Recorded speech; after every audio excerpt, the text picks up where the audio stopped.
Hey guys, it's me, Ivan. Uh, I had said that I would recommend some of the kind of art books that I kind of like, so you guys can kind of take a look at them. First of all, Illusion of Life, right, by Frank Thomas and Ollie Johnson. A lot of these are like really get into the in depth of everything. Like look at the Moss Worlds right there, right? Really get into the in depth of like animation techniques like squash and stretch, timing, right? But they also get into the history of it, right? So they actually talk about like Lord Kimball and Eric Larson, and they get into the history of like the Nine Old Men. So this, while it is does teach you the different techniques of animation, right? Like flow charts and stuff like that, and arcs, right?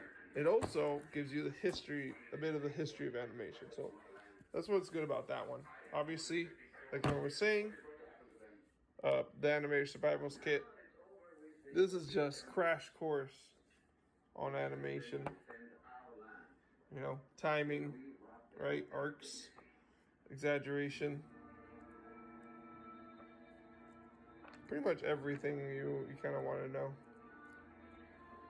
Overlay secondary action.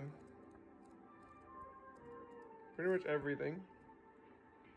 It's really expressive. Look at that. Oops. So this is pretty much like if you really want to get into animation, you need I just want the info. That's what this is. This is like the history and info, and this is just straight info. So that's the difference between these two. These two are kind of like the Bibles that everybody gets told to get. So now on to some of the movie art books, which is what I like to usually look at. The Art of Wreck-It Ralph is the first art book I got. Ralph Breaks the Internet. The movie wasn't great, but the art book is amazing because, like, it's a perfect balance between like reading and art. It's like these little snippets, right? I love to read, but it's just like sometimes it's a huge amount. I'm like, I don't want to read that. So they have these like little snippets that are like very interesting in how they made the world, how they made all the different pieces, right? How they kind of made the website world kind of like interlocking, Slaughter Race, right? Shank. These are kind of like concept arts of Shank, right? Even storyboards, right? And so they even have where's the princesses? Hold on. They even have the princesses in their regular attire, and then the princesses in their sleepwear, in their comfy wear, like they have in the movie. So this is the giant mega Ralph.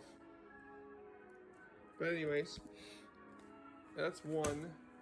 Uh, Zootopia is another one. This is good for especially the environmental artists because it goes a lot into the environment of the thing, right? Like it does have the characters, but it's a lot about the environment. Because the environment was kind of like the background star of the movie. So, those are the character designs, everything. Boom, boom, boom. Boom, boom, boom, boom, boom, boom, boom. So this is very good if you want to get into like environmental art. Right? And then, of course, The Art of Tangled. I love Tangled. This is just great because it has a massive amount of Glen Keane and family art. So some of his family's in here. Like, look at all this beautiful Glen Keane art. Look at this beautiful Glen Keane art. Look at this. Right? Look at this beautiful painterly art that's going on. And you get, in each Disney book, that you get like the artists so you can look them up. And they're like what they did. Right? So you actually look it up, follow them on Instagram, stuff like that. Right, they went to Disney, the Fantasyland for the inspiration. There we go. Look at that beautiful art. Like, this is what I get art books mostly for. Like, art for reference and just to look at to get inspired. This is all Glenn's work, kind of roughing out the different stages of Rapunzel's development. Look at that.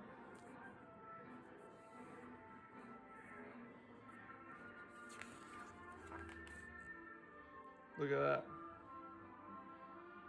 Jim Kim is a very good artist, by the way. Glen Keane and Jim Kim. Claire Keane, so his daughter. Look at all this wonderful artwork. Oh, and that also has a good example of, like, you don't have to be a crazy good artist to show, like, to show that you know how to tell a good story. And the reason why I say that is because it's just not really that bad. It's just different style of art from what I'm about to show you. That's why I tell you, like you can go to Disney. Like, look at that. Right, that's Chris. Or you're gonna see a lot more from him in a minute, because these guys right here, this is what I'm talking about. So you would expect all the art from Glen Keane to look, all the art from Tangled to look like Glen Keane's, but look at this. This is Chris style, right? It's not about like the crazy smooth lines. It's about the ideas that he's made. He's doing. He made all of the bar thugs. Look at that. Sometimes it's just about the idea, and then you just work it from there. With Schwab. Look at that. So if you're thinking like, oh, I have to be like this perfect, amazing artist. Like, Mom, no, man, just keep working at it. You know? As long as you have good ideas, you're good. Just look at that. This is more like Foster's Home for Imaginary Friends, I feel like. And I love that show. This is different, you know? This is cool. I love it.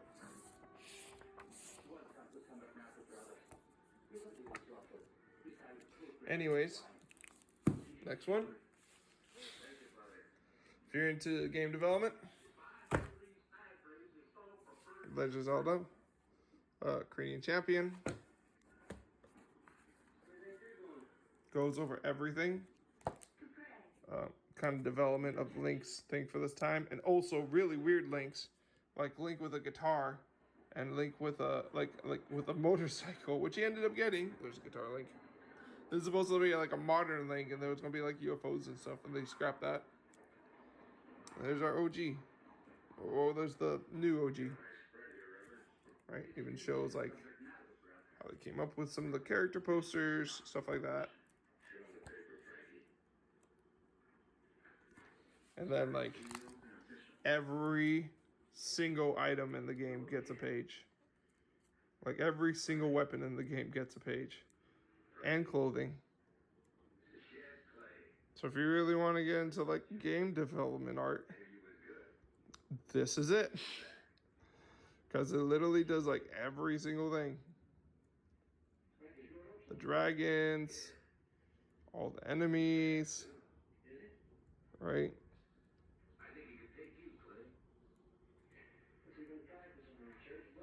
The champions, Cass. Toolin's great in the sequel. So yeah, they have a ton of stuff. And the one that I really started with, the first art book period that I ever got, that really kind of helped me a lot, Drawing Dynamic Comics by Andy Smith. And this really helped me with like the fundamentals, right? Breaking down shapes, breaking down complex shapes into simpler shapes, right? Like his body's more of a rectangle, of a circle, right? And his head's circles, his arms are circles. Sorry, the shoulders are circles, the arms are like cylinders. Really breaking down stuff into more simpler shapes, right? How to kind of draw and start doing like, you know, more, depending on the kind of shirt you want to like add more wrinkles or more structure, right? Different types of clothing. right? How to draw the head, right?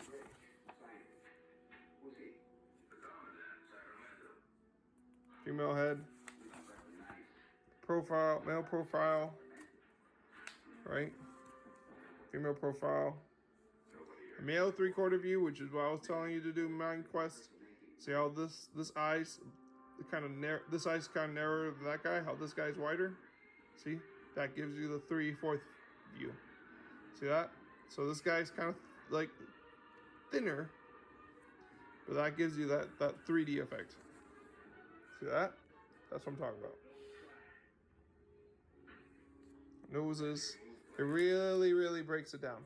Lips. Eyes. Really breaks it down. You can do all different sorts of stuff.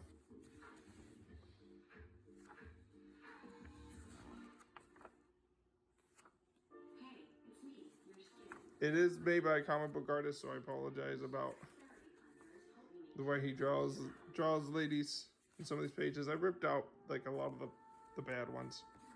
He does use a lot of reference, which is a-okay. Use reference, please. Right, he talks about paneling, camera angles. He goes into everything. Composition. Look at this.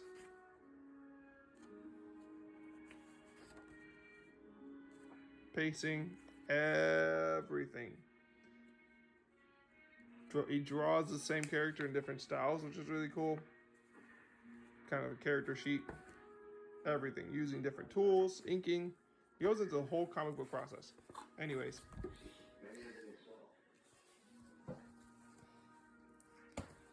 My favorite book, just because it's different than all the rest, The Art of NASA. So NASA had to actually basically pay illustrators to illustrate what they were going to do in their missions. And so they got these beautiful illustrations of every kind of like mission that they've done. Like, look at this. Look at these. And you think like, oh, you know, space is just black. Nope. There's so much color in these. It just pops. Everything just pops. Right? Look at that. They're showing all the different insides. Right? Some of them are more functional. Some of them are more beautiful. Right? The coolest thing is, the more you go towards the back, the more you get closer to modern day stuff. And then towards what their future plans are.